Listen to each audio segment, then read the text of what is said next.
Greetings, everyone. We did it. It is September. It is gorgeous in Pittsburgh, like it isn't always gorgeous in Pittsburgh. It's gorgeous here, and we are thrilled to be back with so many of our good friends. It is meetup number 60.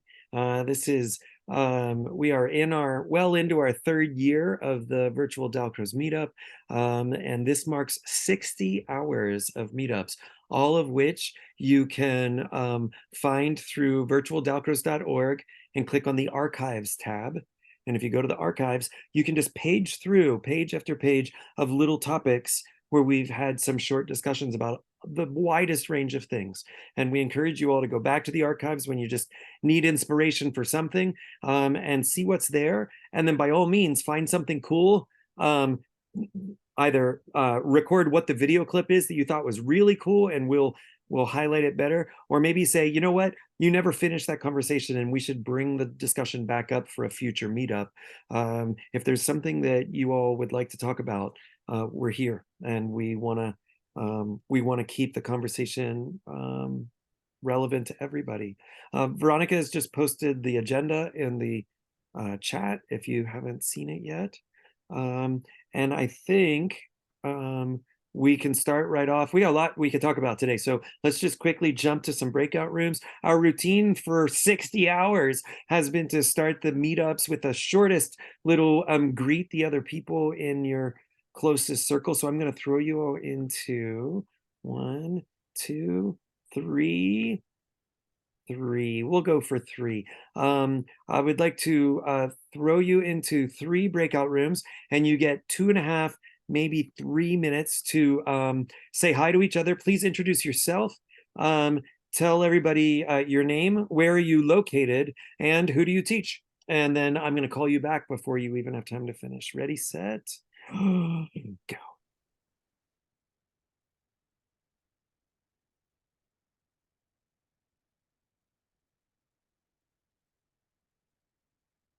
So I can't do that. Oh, goodness. Well, hopefully that'll all resolve quickly. Best wishes for all. Hey, everybody, welcome. Look at us with our big crowd. So good to see so many nice faces, and welcome to everybody. Again, in case you missed the opening intros, I'm Stephen Neely. I'm your co-host. I'd like to introduce my dear friend and colleague, Veronica. Veronica, we got a couple announcements to get us started. Hello, welcome. There's some of you I've been seeing your name on emails, and you're here and I get to see your face. It's very exciting. So hello, welcome. And some of you I haven't seen in a long time, so I'm glad you guys are all here. We have some meetups coming up through the rest of this calendar year, and so you can find those on our Google Calendar and on our website, and I'll add that to the agenda so that you can find it easier. And then this Saturday, or possibly Sunday early morning if you live in the Asia, Australia part of the world, we are having a masterclass with Erin Butler. So you should all sign up for that. It's going to be awesome. And we have more masterclasses scheduled for later months. And the short course with Anthony Molinaro is, I think, 2 weeks in. And so if you join now, we'll send you the recordings of the 2 classes that you missed already, and then you're welcome to come for the Wednesdays live, or you can watch those. And I don't know, Stephen, anything else you want to say about our I just want to embolden both of those things. So Erin Butler out of New York City. I bet a lot of you haven't taken a class with Erin. We intentionally try to get a couple names in the masterclass cycle that are just a littlest bit less traveled. And Erin is a tremendous musician and a super nice guy, and he's been a part of the community for a very long time. And we're just really excited to feature him. So I feel sure you're going to get some really great work out of Erin.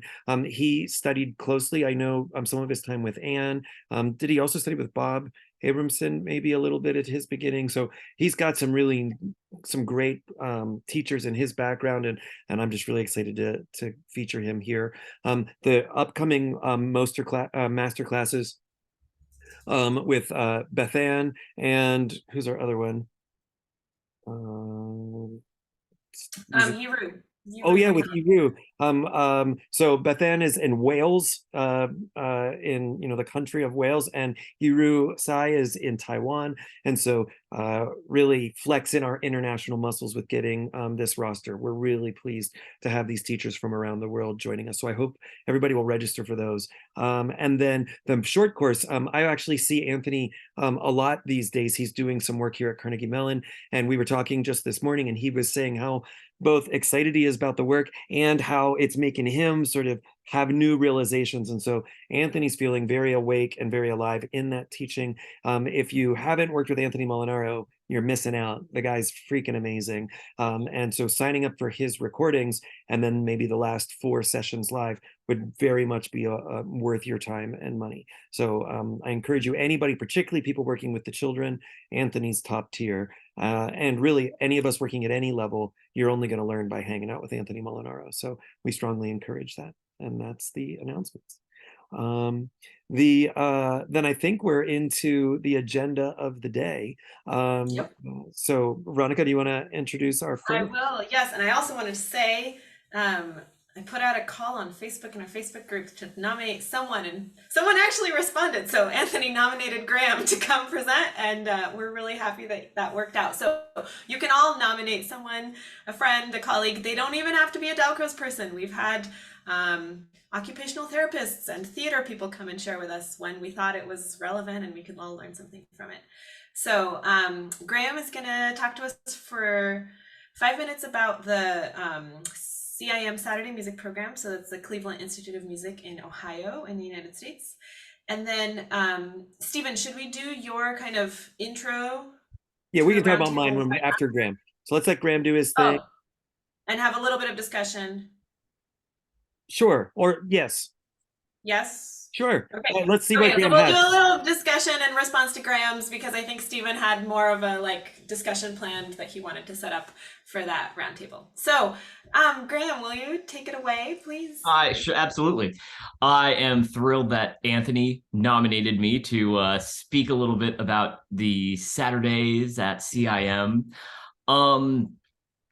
I wanted to actually give a kind of a brief history of just the entire prep program, and then talk a little bit about what I do in the classroom. So basically, pre-pandemic, in the pre-pandemic CIM, everything in the prep department was basically a la carte. Some students were just there for a private lesson that they zipped in and out. Some people tried to finagle like a choir rehearsal or like a choir ensemble, a eurythmics class, a private lesson. And then there was like a Suzuki program, and everything was just really, really scattered. And it worked for some students, and it was really not a good fit for other students. And basically, kind of in the middle of the pandemic, as we were rebooting everything, lots of things shifted. And basically we tried to get some kind of like comprehensive curriculum or kind of comprehensive schedule for these students.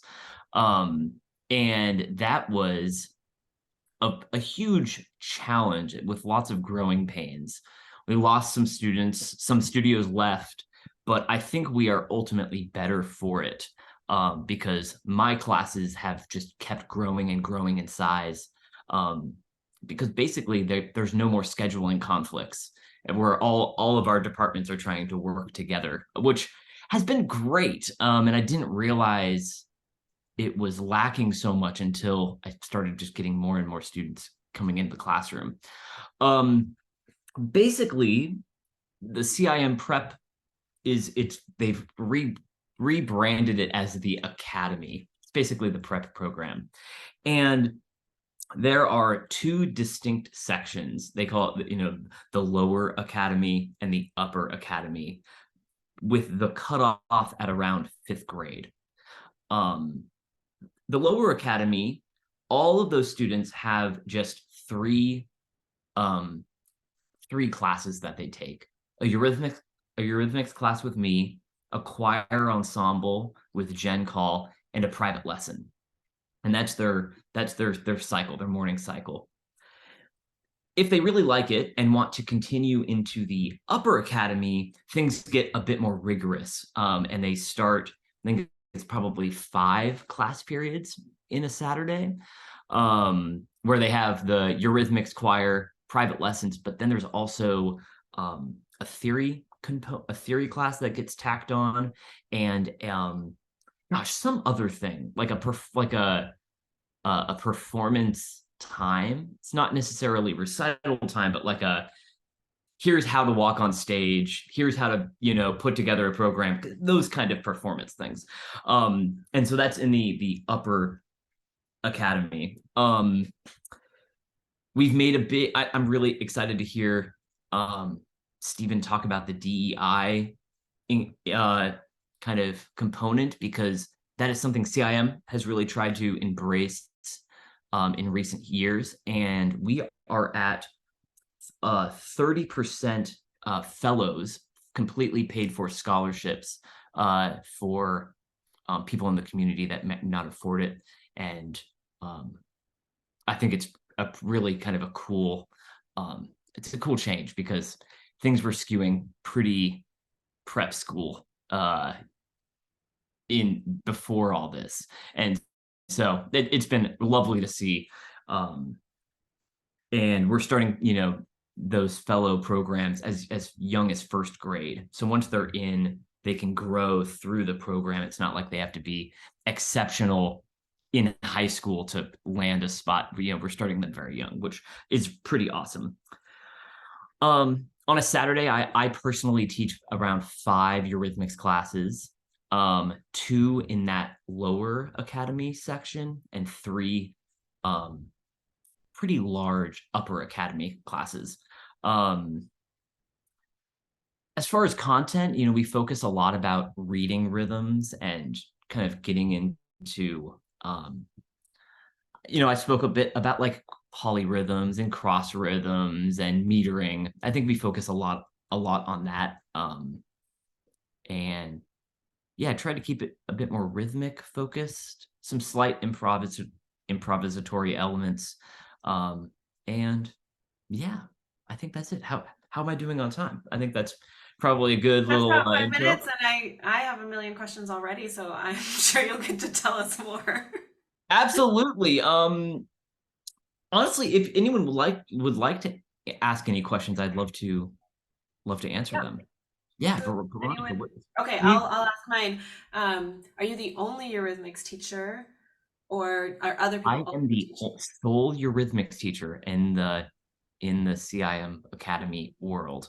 We have 2 conservatory Eurythmics teachers, Brian Swigert and Sonia Hu, and they take care of all of the, you know, the Monday through Friday conservatory classes. I'm their Saturday Good. academy person. Yeah. What instruments are they studying in the private lessons? Oh, that's a great question. I would say it's a little bit of everything. Things typically skew towards the piano, violin, cello section, but there's like a flute student here, a couple woodwind students, percussion students, but typically things are kind of skewing in that instrument family. But I think, oh, and classical guitar, there's a pretty good classical guitar community. I think, yeah, a bit of everyone. Good, So is Dawn. the academy ages from what It's like age to what 3, age? yeah, it's like 3 to 18. Okay. We try to really catch everyone. So Yeah. the 3-year-olds, though, do they have 3 periods a day? The 3-year-olds, I think they have 2 periods a day. I think it's a choir and Eurythmics, just like a, you know, kind of musicianship kind of Yeah. experience. Yeah. Of course, of course. At what age are they encouraged to like go toward an instrument? Right. I want to say it's usually on a case-by-case basis, because there probably is instruments at home. But I think they start dabbling in the private lessons around 5 or 6. If you know, it's kind of on a case-by-case, but it's usually like a year of just kind of intro, not decided, and then they, after around 5 years old, they start kind of going down that path. Dawn, I think I saw your hand. Sorry. I was wondering, when you said when they had the old system, you said that it did not work for some students. And I was just wondering, in what way did it not work? Yes, that's a great question. Genuinely, the way that I think it was failing the most, schedule conflicts. I had so many students wanting to take my class that just couldn't because their studio class was at the same time. And they had to genuinely pick between one or the other. And there was just a lot of kids falling through the cracks with that. And I think it was hard. I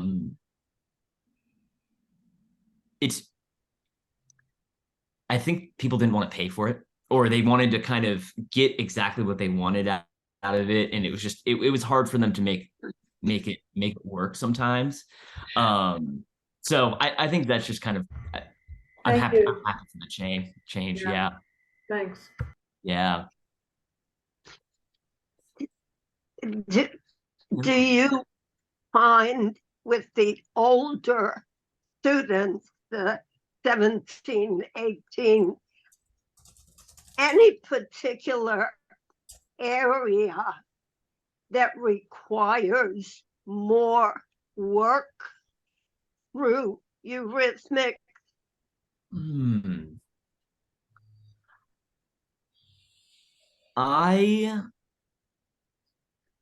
That's a great question.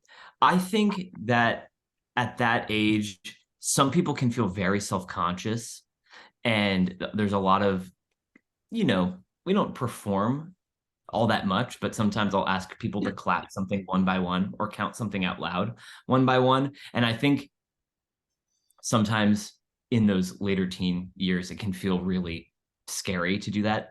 In the eurythmics side, and that kind of goes hand in hand with like just being comfortable with your body. If somebody's like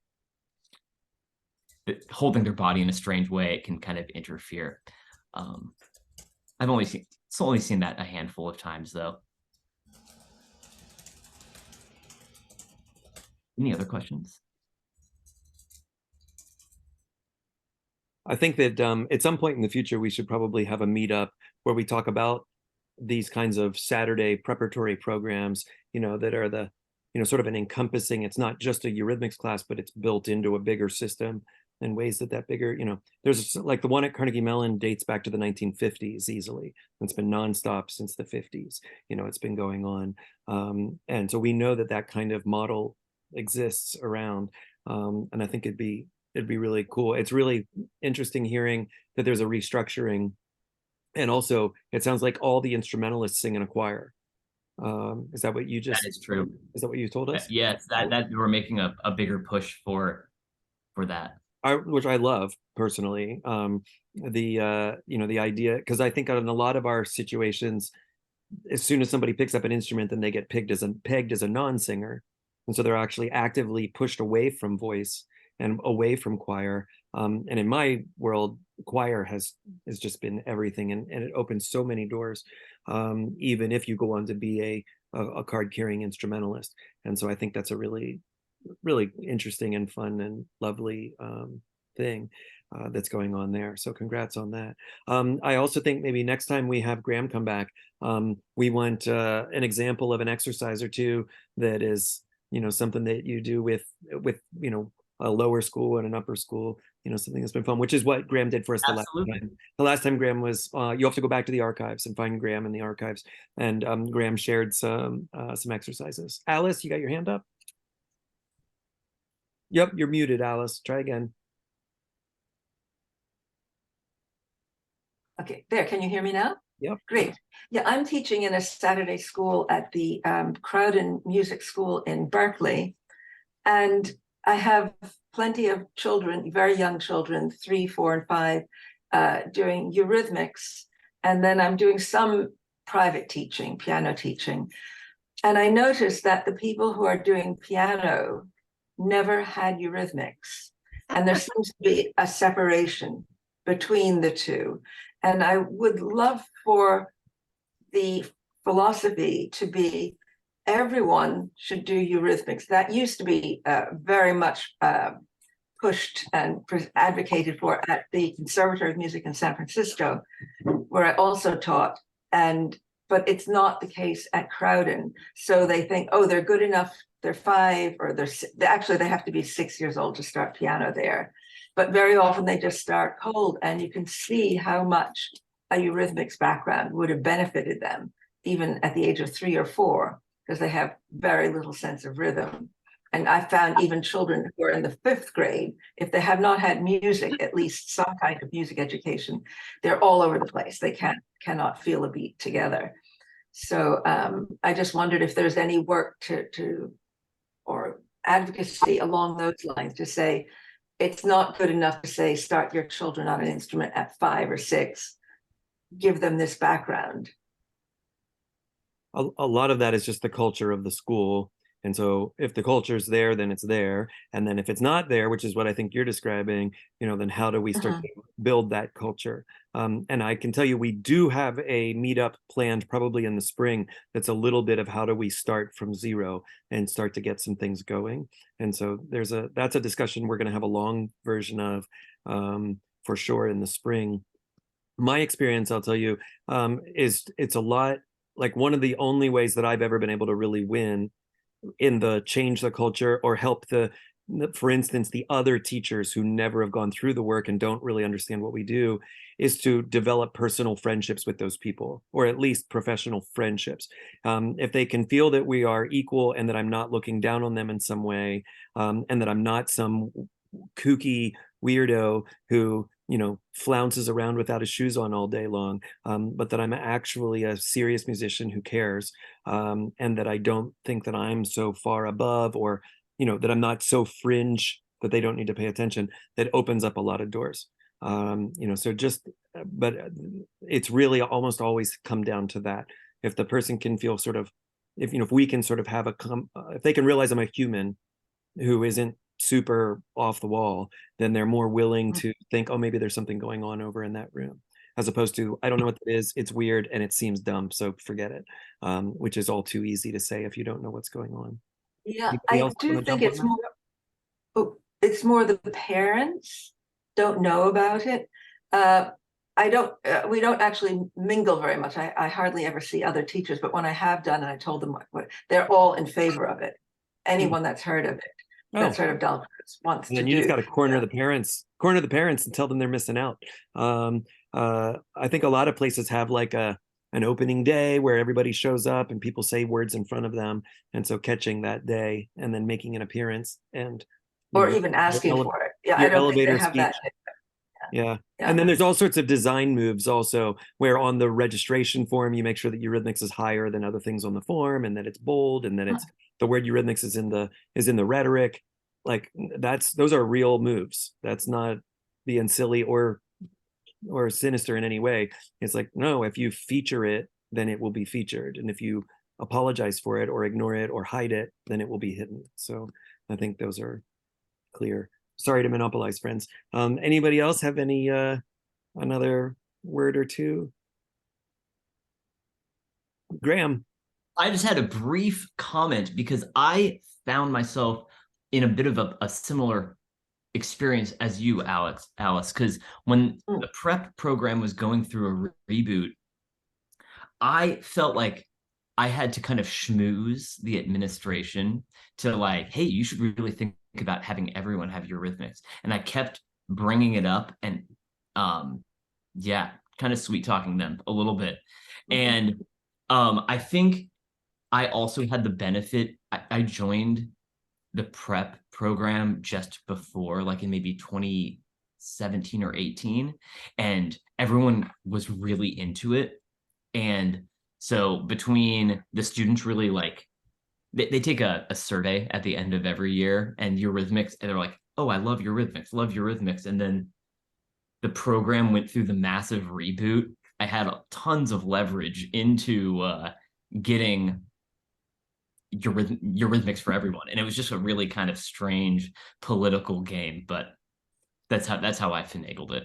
Way to win the political game. I Good know, job. it makes me feel crazy, like very House of Cards, but it was definitely on the forefront of my brain a lot, trying to just But like, think about what you've established, like possibly for decades now, right? yeah, truly, Like, that's crazy. Thanks. That is crazy.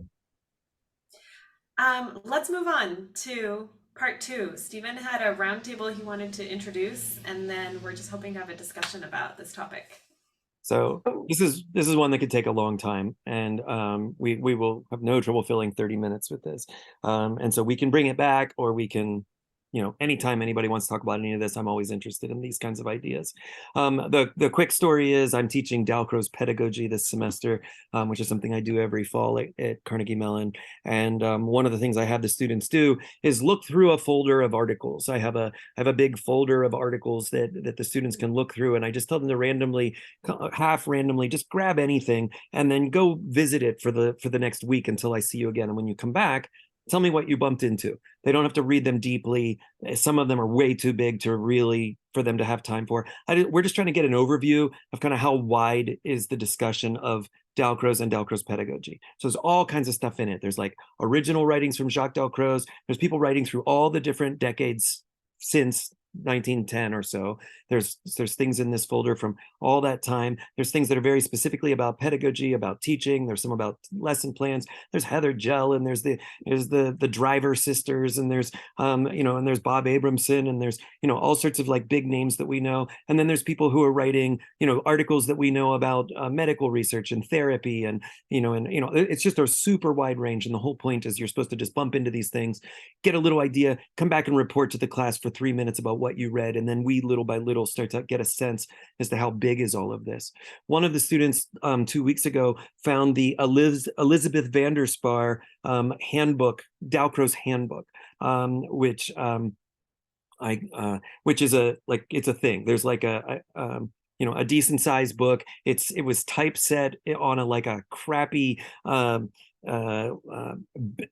it called, the dot matrix printer in the early 80s. And so it's typeset on it printed out of her early Commodore 64 or something. And it was just put together because that's what we teachers have at our disposal at different times, as opposed to professional, underwritten publishing. And so if you have access to this book, it's interesting. And it's Elizabeth van der Spar, who is a very big deal in England. It was the teacher for a generation, who a lot of our current teachers cite as the reason that they have become what they are. And she has a funny quote that is read funny now. I don't think she intended it as funny, but it's a funny quote that when we read it now, we think, I think I know what she's talking about. We would never use this wording.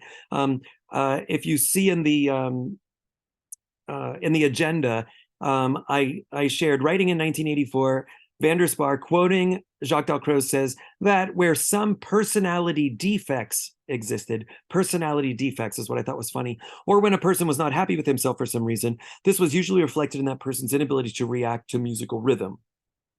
Could the situation be reversed? Could the overactive child learn to control? Could the slow learner be helped over his difficulties in music? It has been found that he could. And so I think the idea of a personality defect is just hilarious. And on today's standards, maybe it's offensive, but trying to figure out what did it mean? Because I don't assume that van der Spar was being mean or was trying to belittle anybody. It was just kind of the way that some things were being discussed then. If you go back another 50 years or so, or 60 years, you can find in Jacques Dalcroze's writing lots of discussion of the word temperament. What is the temperament of the child, the temperament of the musician? And I couldn't find I found lots, it's easy to find this word temperament all through his writing. And then I know there's a place where he talks about the work can smooth the temperament of the student. And so what does it mean to smooth a temperament? What do we think that even means? Let me show you really quickly if I can pull this up. I think I have it handy right here. Where is it? Come on. Oh, I gotta find it again. 1 second. I had it and then I lost it. Oh, I see why. Okay, let me try again. Share screen. Now here it is. So if you take a look at this is Rhythm, Music, and Education. I think is it 1920, or give or take. And if we look here, This education aims at restoring to the child his complete corporal mechanism and freeing his natural rhythm, which is the spontaneous motor expression of his temperament, expansion of his temperament, from the inhibitions which too frequently impede its expansion. I think I may claim, despite the rash criticisms of those who judge my method only from its external side, which is to say, only from what it looks like from the outside, to have thus created an indispensable complement to the education of the child in every country. So he's talking about a full or whole, what we maybe would think of as a holistic education. And part of what Jacques Dalcroze is arguing is that what I'll say is a holistic education isn't only what something looks like, but what is happening on the inner.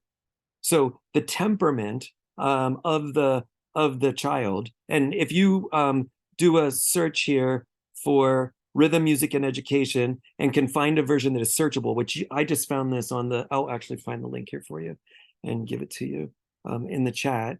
You can just search for the word temperament, or any other word for that matter, and just try to see how he's using the word.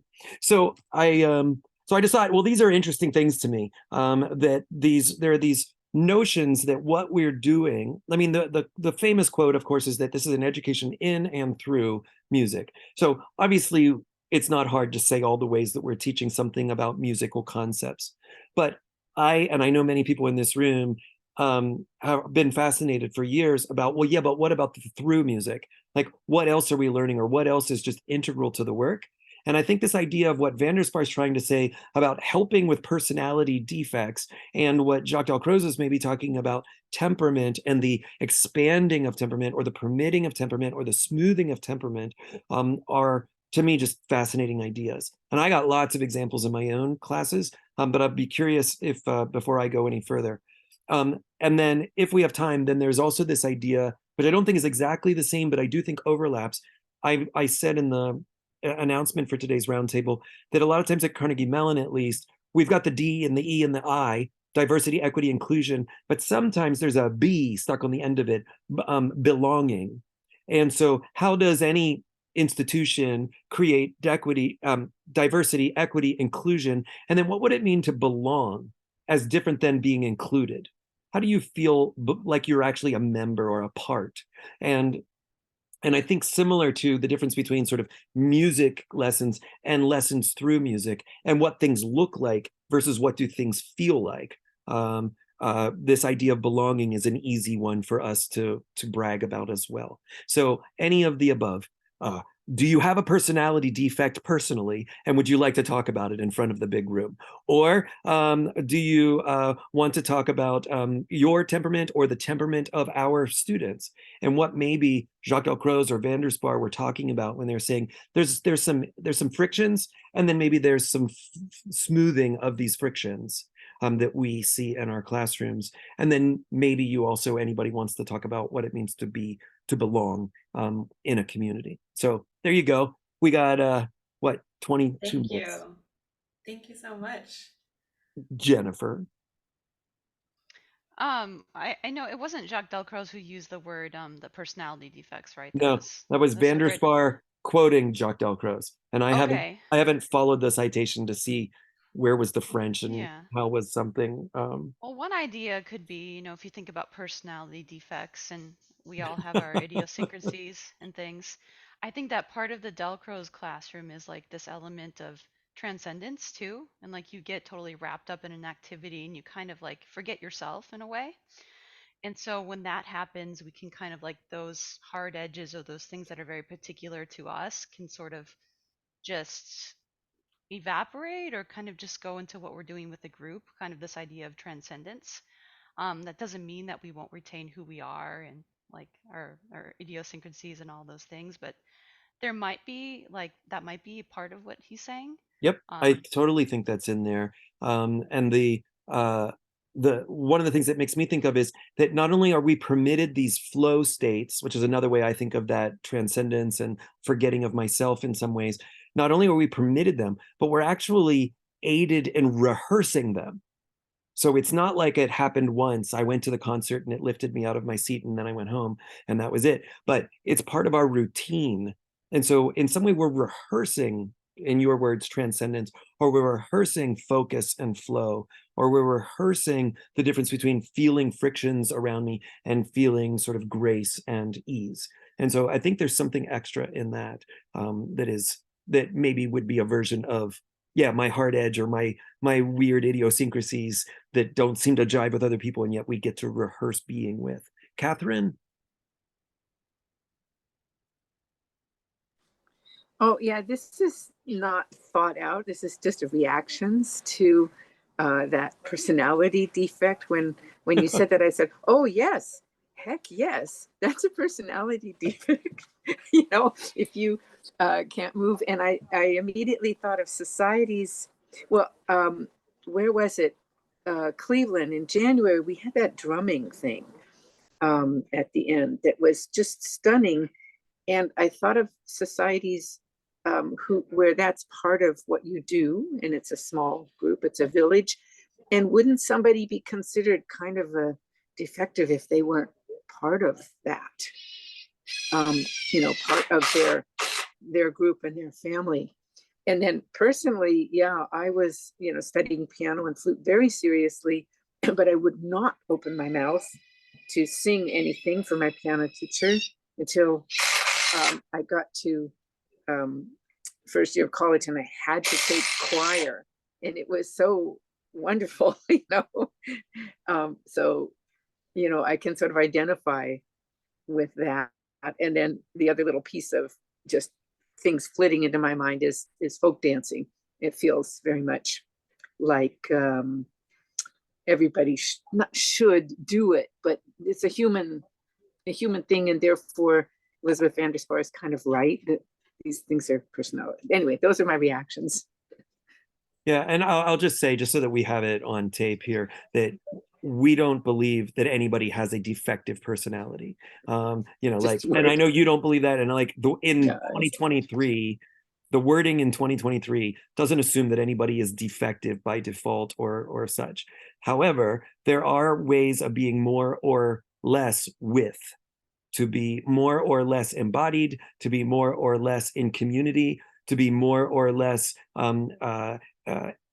able to share. And so we do believe that we learn through all sorts of reasons. Some of them, you know, people were trying to do well and it just didn't work out. And other things, people encounter really awful situations where we learn habits, oftentimes because we have to. And at other times, just because we're all weird and random, and I don't know why I do that thing, I just do that thing, that are not always admirable or not always productive, maybe we'll say.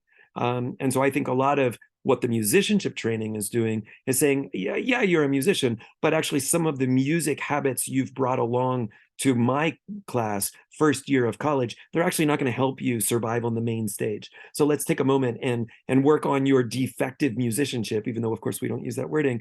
Let's unlearn some of that and replace it with some things that are going to be more productive in helping you feel successful on the main stage. And then the through learning is quite similar. There are some habits sometimes that for whatever reason we come together with, and the classroom can, I believe, help us rehearse a more good flow, eurythmic version of our being, which I think is what Jacques Dalcroze is calling temperament. Like, who's the real you? I think that's what he means by temperament. Like down deep underneath all the weird baggage and the strange habits and the fear of somebody looking at you, like, where's you? And now could we get closer to that and realize that there's a beautiful version of that, or a good flow version of that? And then let's just rehearse it a little bit. Let's like do some things that'll let you be permitted that. Dawn? Yeah, this is really great conversation, and it makes me think about, well, I'm kind of going back to when I was in dance, early dance experiences, and I was improvising a lot and doing creative movement and expanding my range of movement and moving together and moving with others. And, you know, it wasn't Dalcroze, but it was early dance, and I felt so smooth and enlivened and awakened and healthy as a result of it, that I thought, oh, there must be something called dance therapy. So then I became a dance therapist, and in the dance therapy world, you hear that that's a lot of the dance therapists started by that same process of saying, oh, we're not just teaching dance, we're teaching people. And let's see how we can frame this in a way that will be therapeutic for people who have defects and personality issues and blah, blah, blah. And so I was in that world for a while. And then I felt confined by that world. It was the time of managed care changes and bottom line money, and things were getting restricted. And I felt, you were more and more restricted by that. And I thought, boy, it'd be better to just open a dance studio and teach creative movement. That's like a prevention. Like a more of a proactive prevention thing. So that's what I think about, and I think about also the mind-body work that Jon Kabat-Zinn and Herbert Benson and all the medical people that are saying, when we relax, when we decrease our tension, when we do those things, it helps our body and our mind and our spirit.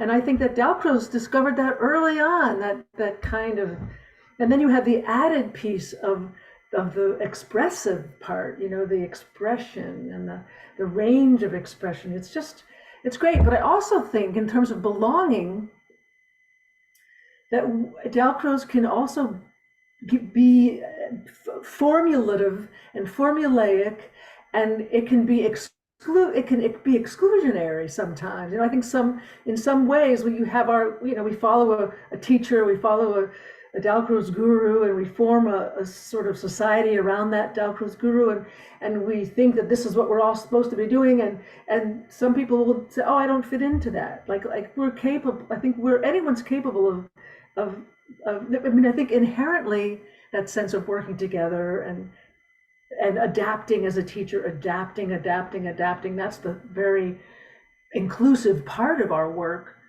But I think we can also be non-inclusive as well sometimes. That's what I want to say. It's great. Catherine, it's great to see you, by the way. Thanks for coming in. Hello. Just wanted to pick up on what Dawn said about relaxing, and I'm just thinking about how much Dalcroze wrote about joy and laughter and giggles, and how that makes a group feel so as such a sense of belonging. Kind of the very hilarious laughter that you sometimes get in a Dalcroze session, where you find that yourself connecting with somebody, but also the kind of deep joy within yourself of just doing it right, or enjoying the music, or going expressively. Just how that, how when you laugh you almost want to jump, and that just releases all the tension, and it sort of brings a group together. So yeah, that's what I wanted to say about giggles, really. Thank you. And we love the giggles. One of the ways that I've thought about this for actually quite a few years now, and I now actually take some time in my classes to actually, I don't know if teach it is quite the right word, but to discuss or to point out to students that there's this thing that I think of as being in sync or out of sync with yourself, which I think Jacques Dalcroze called the ability to be rhythmic versus being arrhythmic. And so arrhythm, or to be arrhythmic, isn't just that you can't keep a beat, which of course we believe everybody can keep a beat, whether they've figured out how to yet or not is a different conversation. But that there is a way of being in the world that is arrhythmic, and there is a way of being in the world that is rhythmic. And I sometimes use that wording, and sometimes I talk about being in sync or out of sync with myself. One of the things that we do often in a lot of our classes is, how about you just do two things at once? Can you walk the beat and conduct at the same time in a nice intermediate class? Could you just do those two things? Or could you stand in place and sway the beat while conducting?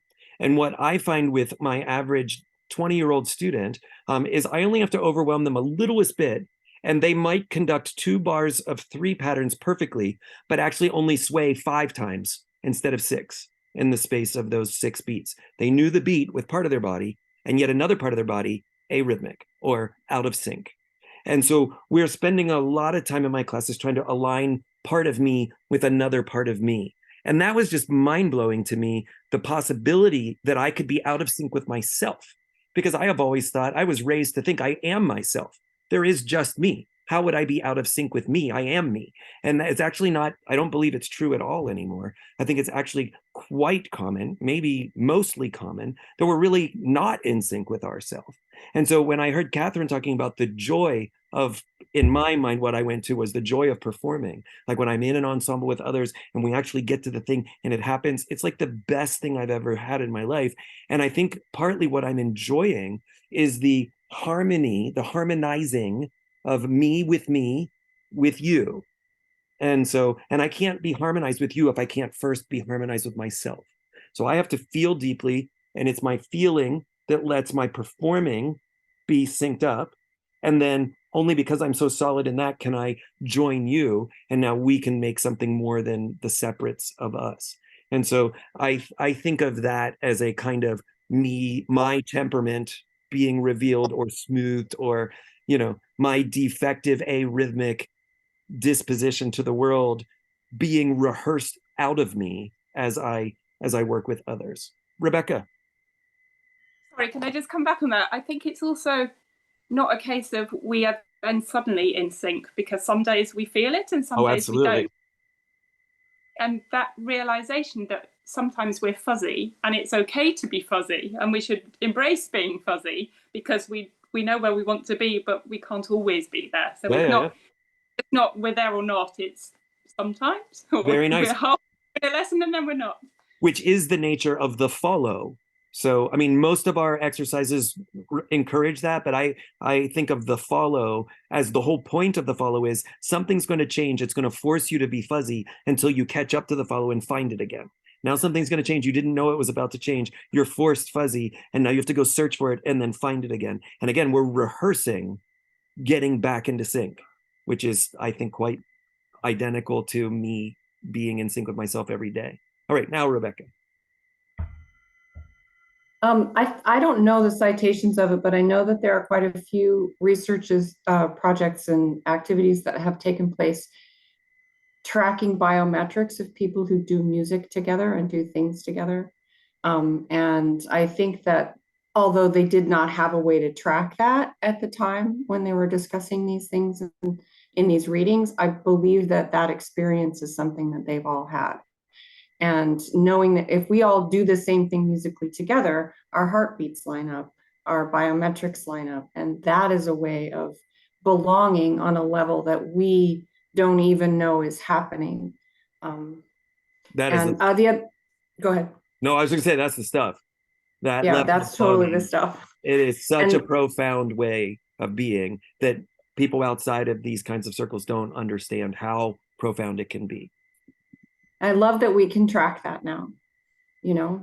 And also, I wonder about introducing the thought of the temperaments that were in ancient Greece, because at the time that the four humors, that at the time that Dalcroze was writing, there was a resurgence of that belief system in the world, and he might be just simply talking about those four temperaments and sort of smooshing them together, like literally the temperaments. I think that's very possible. We know that the Greek, the Greek antiquity was definitely all the rage, and there were lots of people sort of investigating parts of that. Awesome. Can I call on Nicole next? Yeah. So I'm thinking about, we were having conversations of like the DEIB aspects and the through lines of that with Eurythmics, and something that kept coming up for me was this idea of embodiment, and how one of the goals of Eurythmics is how it helps you be more in sync with your body, and Eurythmics is by nature an embodied experience, things like that. And how in conversations around social justice, to experience lack of belonging, to experience social injustice, or to experience oppression and all things like that, those inherently are disembodied experiences, and how one of the aims of oppression is to stratify oneself from who they really are, to separate the inner self from the outward self, to separate oneself from their identities, and to have those be a source of differential treatment and things like that. And so how on at least an individual level to do things like Eurythmics, to have these embodied practices sort of brings that tie together. You know, it starts to bridge that gap in ways. And so I think it's powerful as an individual act to be able to bring that sense of embodiment back. And it can be empowering, especially for marginalized people, to be able to experience those senses of embodiment. I love it. I think of the Eurythmics class as deeply political, not just like slightly. I think it's deeply political. When we say to a crowd of 5-year-olds, who's got a movement? And then someone goes, "Oh, I do." And then we say, "Great, let's see what you got." And then they scoot their butt across the floor. And then we're like, "Amazing. That's amazing. Here, let me play for that." And then I go to the piano and I improvise butt scooting music, and the child does their thing. We are giving value to that child and their idea and their bodied version of those ideas, as though it actually matters. And so we are reinforcing, you know, who they are, what they want to be, what their initial instinct was, and I'm following them. I'm not leading them. I'm following them. They have the power in that moment. And then we say, let's all do it. And so then I play for it. The whole room scoots on their butt for a moment. We giggle a little bit. We roll around. We made it into some music. We got to literally feel, and then it's somebody else's turn to come up with, oh, well, that was crazy. Who's got another? And then we'll again say, you matter. Show me what you have. Let me reinforce your 5-year-old idea as though it's as important as any adult that we could find. We'll feature it on the main stage as we accompany it and play it and sing it and then spin it into the next thing. I think it's deeply political and saying where the value, who matters, what matters, and where do we sort of come up with the ideas. Jenny, we got 3 minutes. Let's go. Sure, this is just very brief. I just have another comment on the word temperament and Delacroix's use, and I was also thinking of like the Greek influence, but I also think that you know, with tuning, we talk about the temperament, and we referred to that word with tuning and music. So I was thinking that could be another reason he chose to use that word, given he was teaching music and kind of tuning our bodies and getting back in sync with ourselves. So that's I think it from me. that's perfect. I think it's a great way of starting to think about it. You know, so I just think I don't really use the word temperament in my daily life. I use it for equal tempered scales. And then I say somebody has a hot temper, you know, they get angry quickly. But just in terms of like your overall your temperament is not, I don't really use that wording very often. So I think it's fun to kind of investigate it. Nicole, you might get the last word here. Yeah, just a quick note. You mentioned the idea of like it's political, and I just want to share. I was a student at Dr. Neely's, and something that always stuck with me from his class was how he shared like the idea of what being political versus apolitical is, and not in a sense of like governmental politics type of thing, but the fact that like what it means to be political is just to have an opinion and to have a stake in something, and that's something that always sat with me. So I just wanted to share that. I really believe it. And I think it's deep in our work. We're giving, you know, the idea of political is merely just that it's what you value. And so as soon as you decide you value something, that's your politic for whatever that moment is. So when I value the downbeat over the upbeat, and I think, no, I really need everybody to dig into the downbeat, or I value the beat versus the subdivision, that's a political move. I'm giving value to something and taking value away from something else. And then we can start to see like all cycles of our life as sort of being as simple as, is it in 3 or is it in 4? Does it matter? No, hell yeah, it matters. That's a political act. I'm giving value to something. But I just want to, I didn't assume we would actually get to these ideas. I put in the chat, if you haven't read The Body Keeps the Score, there's a whole bunch of stuff here that I think would be the nice sort of next long version of this conversation. If you haven't read this book or not aware of it, it should be required reading for every decent human to just start to understand the ways that the body deals with trauma and with conflict and friction. And I think a lot of the book is about like pretty severe frictions in people's bodies, but we can also see how even like subtle things, you know, what we would think of as almost forgettable sorts of things come with us. And so when I think of smoothing temperament or trying to discover who am I as a rising adult or as a rising sixth grader, what's the next version of me? The Eurythmics class, again, I really believe asks us to be embodied, to sort of smooth the temperament, bring it back together and rehearse it in a way that opens up doors that in a lot of other parts of our society, I think are deeply closed, tightly locked, can't open that door. And so if you haven't bought that book yet, we should, and then we could spend another time having a book club. Hey friends, it's exactly on the hour. I think we did it. I really, Dawn and Graham and Jenny and everybody, thank you so much for coming. It's a joy to all be back together. Please subscribe to the VDM calendar, and then you'll just always know, and it'll always be converted to your time zone, so you'll never have to worry about what time zone are we in. Please suggest future meetup topics. We can always revise one that we've already done. If you want to talk about this longer, we could always just do part 2. If you have certain people you want to nominate to share 5 minutes, we would love that. And then do your best to sign up for masterclasses and short courses as they come around. That's actually what funds everything else that we do.